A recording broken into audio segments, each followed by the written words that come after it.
Hey there. So when I started the 31 Days of Horror, I did a Jess Franco film called She Killed in Ecstasy.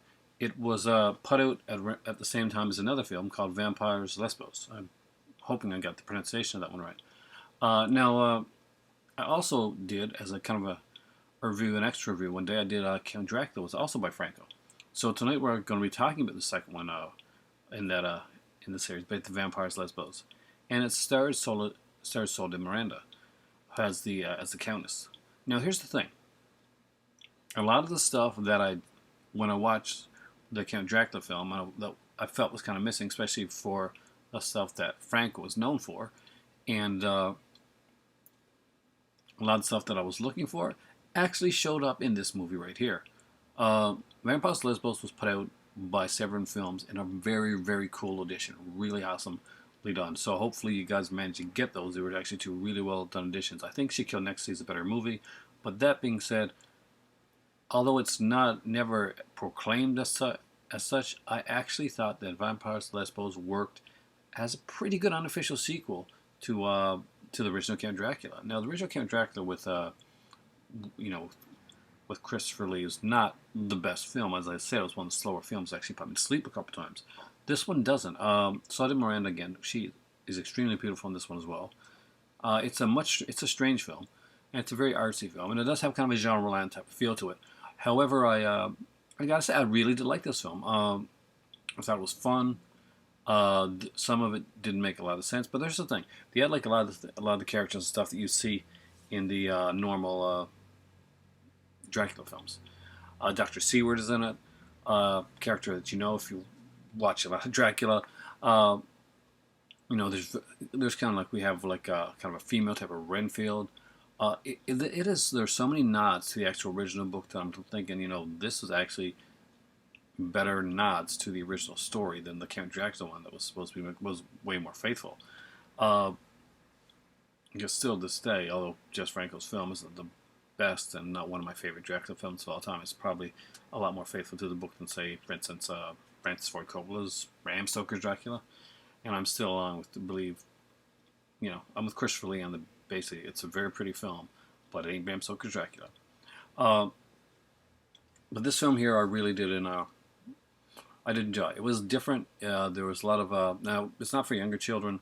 There are a lot of nude sequences in there. There's basically a lesbian sequence, and but I got to say this was a fun film. The features are pretty decent.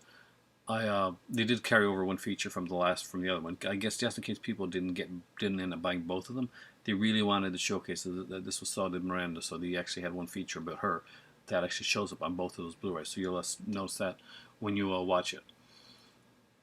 Now, what can I really say about this film? Rather, basically, a girl starts dreaming about this girl and seeing her at a show, basically. Kind of a performance art type of show. Think like maybe a Fright Night 2 kind of vibe, but it's kind of freaky performance arts being done on stage. People are watching. Soon after that, she has her company sends her off to do business, a real estate business, of course, just like in Bram Stoker's Dracula. She meets up with this countess, who she proceeds to meet and then go for a nude swim with. No, I'm not kidding. She does. There's a lot of nudity, and of course there's lesbianism. This is about the two. Think of this as basically a kind of like almost harkens to this, almost like Jess Franco's version of Dracula's Daughter, but with a little bit more into it. Basically, it explains her connection to Dracula, and I thought that was really well done. Actually, they talked about how Dracula saved her, like she was being raped, and Dracula came along and pretty much, well, he took it the dude that was doing it, and it created like this is a bond. I became fascinated with her. It's really coolly done. I really don't know how to. I wish I could review this one better for you guys, but it's kind of something. It's one of those things you got to experience yourself. And so, Vampyros Lesbos, really cool film. Soledad Miranda is beautiful in this movie. She's gorgeous as always. I loved it. I know that Skinset Brandon, he's got it. I'm not sure if he's watched it yet. I think he has. I gotta check see if he did a review on it. And I'm not sure if Chris Lalsberg if he's watched it yet, or if he's got it, but get it, dude. It's just really cool, and it makes me kind of want the other two Just Francos that are coming out, the Eugene one and the Justine. So there we go. A very short review this time. I'm getting ready to hopefully go on Cathode Ray tonight. I have a couple things I need to do, but hopefully I should be on there. So watch for that, and I'll talk to you guys later. This is day 14. I'm slowly getting these here done of my 31 days over, and another Just Franco, 3 Just Francos in this month. So yeah, I'm giving the love to Just Franco this time around. Thanks for watching, guys. For me right now, it really is time for tea because I want to get some tea before the stream starts. And better half's upstairs watching Ironsides. She's finished studying. The cat's still pleasantly asleep, and I am out of here. Have a great night, guys.